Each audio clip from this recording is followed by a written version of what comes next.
নমস্কার বন্ধুরা, আজকে আমি খুব সুন্দর একটা ফল নিয়ে এসেছি। আমাদের বাড়ির গাছের ফল, এটাকে আমরা বলি আনারস।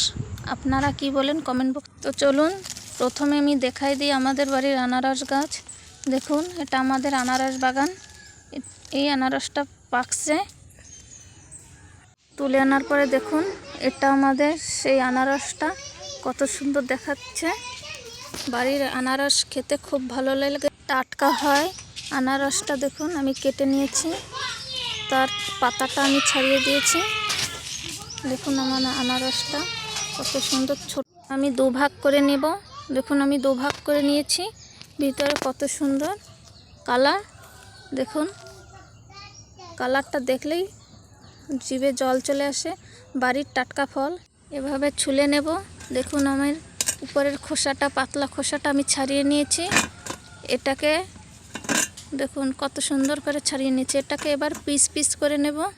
দেখুন এভাবে লম্বা লম্বা করে পিস পিস করে নিয়েছি। এটা আনারসের বুক থাকে, মাঝখানের বুকটা এভাবে ছাড়িয়ে নেবেন লম্বাভাবে। বুকটা থাকলে ভালো লাগবে না, বুকটা ছাড়ালে এভাবে কুচেও নেবেন। কুচে ছোট ছোট পিস করে নিলে লবণ ঝাল দিয়ে খেতে ভালো লাগবে। এখন আমি দিয়ে দেবো লবণ, সামান্য দেব ঝাল, 1 চামচ দেবো চিনি, কারণ চিনি ঝাল লবণ ভালো দিলে ভালো লাগে। আনারসটা এভাবে নাড়াচাড়া দেবো। আমার আনারসটা কত সুন্দর হয়েছে চিনি ঝাল লবণ মিশে।